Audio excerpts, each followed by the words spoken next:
కిటకిటలు ఆడుతున్నాము. ఇక్కడ కూడా జనాలు చూడండి, మొత్తం ఆల్మోస్ట్ అందరు జనాలు ఉన్నారు ఇక్కడ. ఇంకోటి ఇక్కడ ఐలాండ్ కూడా ఉంది ఒకటి, దాని కూడా కాస్ట్ ఉంటుంది అంట.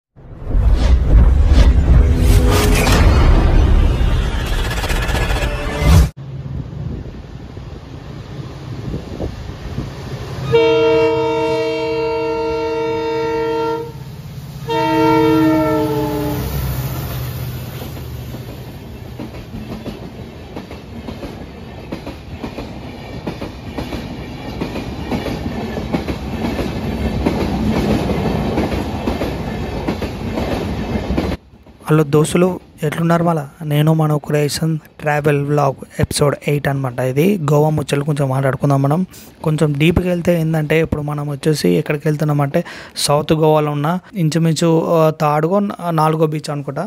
ఇక మనం మొత్తానికైతే ఒక డే మాత్రం ఫుల్ చేస్తున్నాం. ఎందుకంటే నార్త్ నుంచి వెళ్ళి సౌత్కి వచ్చినాం. సౌత్లో ఈజీగా ఒక 3 బీచెస్, అంటే ఈజీగా ఒక 3 బీచెస్ అయితే చూసినాం మనం. ఈజీగా అయితే 3 బీచ్లు అయితే చూసినాం మనం. ఇక్కడ నుంచి చూద్దాం. ఇక్కడ నుంచి అయితే డే అయితే ఎండ్ అయిపోతుంది. అంటే మ్యాక్సిమం ఈరోజు నైట్ మాత్రం ఇక్కడనే స్టే చేస్తాం అనమాట. ఇక్కడ నుంచి మనం డైరెక్ట్ ఇప్పుడు ఈ బీచ్ చూసుకొని మనము నైట్ ఇక్కడే స్టే చేసుకొని వెళ్ళిపోతాం. ఎర్లీ మార్నింగ్ మనకు ట్రైన్ ఉందన్నమాట. అందుకే ఈ డేతో నేను మాత్రం ఇక్కడైతే మనం ఫినిష్ చేస్తున్నాం. నార్త్లో వచ్చేసి ఇంచుమించు ఒక 5 బీచెస్ చూసినాం. ఇక్కడ సౌత్లో ఏమో ఇంచుమించు ఒక 4 బీచ్లు చూసినాం. అంటే మాకు కొంచెం డే మాత్రం సరిపోలేదన్నమాట. అందుకే మేము కొంచెం అడ్జస్ట్ అవ్వడం జరిగింది. కాకపోతే ఏంటంటే మాకు ఫస్ట్ ఆఫ్ ఆల్ మేము అనుకునేది ఒకటి, అయింది ఇంకోటి అనమాట. అది మీరు కూడా అట్లా మాత్రం కన్ఫ్యూజ్ మాత్రం అవ్వకండి. మీరు మాత్రం ఖచ్చితంగా మీరు ప్రాపర్గా ఒక ప్లానింగ్తో రండి. నేను కూడా ప్లానింగ్తో వచ్చిన, కాకపోతే మాకు డేస్ మొత్తం కన్ఫ్యూజ్ అవ్వడం జరిగింది. ఇక్కడ మీరు చూసుకుంటే ఏంటంటే, ఇక్కడ మనకు చిన్న హెచ్చరిక ఇస్తున్నాడు చూడండి. అఫ్కోర్స్ అందరూ బీచ్లో మొత్తం తెలుగు వాళ్ళు ఉన్నారు. కాకపోతే ఏంటంటే దూరంగా వెళ్తే మాత్రం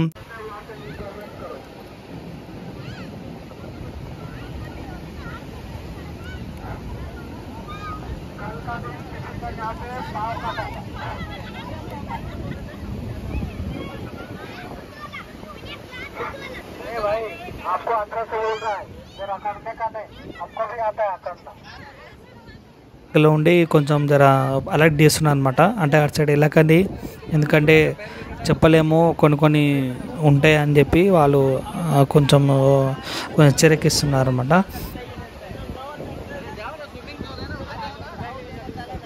బయట బీచ్కి వచ్చినాం అనమాట. ఇక్కడ చూడండి, మొత్తం కిటకిటలు ఆడుతున్నాము. ఇక్కడ కూడా జనాలు చూడండి, మొత్తం ఆల్మోస్ట్ అందరు జనాలు ఉన్నారు ఇక్కడ.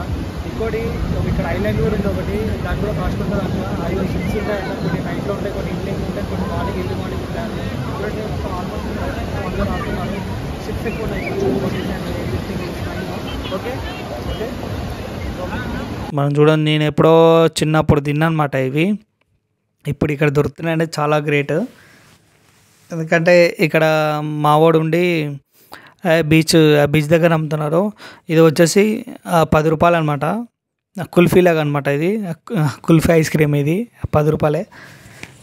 మనం ఇప్పుడు చిన్నప్పుడు తిన్నాం, కానీ ఇప్పటికి ఇంకా దొరుకుతున్నాయి అంటే చాలా గ్రేట్. చిన్నప్పుడు తిన్నాము, ఇప్పటికి ఇంకా దొరికాను. అంటే ఆ బనానా రైడ్ అనమాట. అది మనం చూసినాం కదా మనం ఇందాక, బనానా రైడ్ అనమాట. ఇక్కడ నుంచి మనము ఇంచుమించుగా ఇప్పుడు మావాడు ఉండేమో ఇక్కడ కొంచెం సాయం చేస్తున్నమాట మావాడు. ఒక్క షిప్పు సముద్రంలో వెళ్ళడానికి చాలా కష్టపడతారు. అదే ఒక్క సముద్రం నుంచి ఒడ్డుకు తీసుకురావడానికి కూడా చాలా కష్టపడతారు. కానీ మత్స్య కార్మికులు మాత్రం యాక్సెప్ట్ చెప్పాలి, ఎందుకంటే చాలా కష్టపడుతుంటారు వాళ్ళు.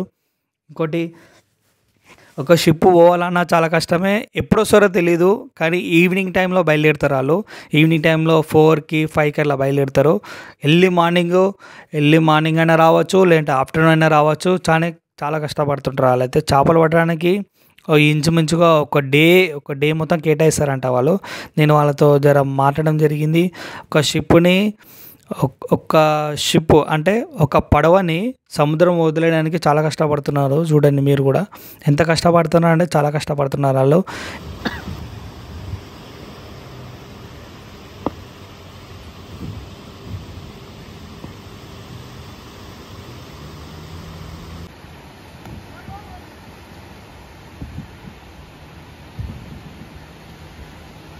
ఇలాంటి వీడియోస్ మాత్రం మీకు మాత్రం కావాలంటే మీరు మాత్రం లైక్ చేయండి, షేర్ చేయండి, ఛానల్ మాత్రం సబ్స్క్రైబ్ చేసుకోండి. Thanks for watching.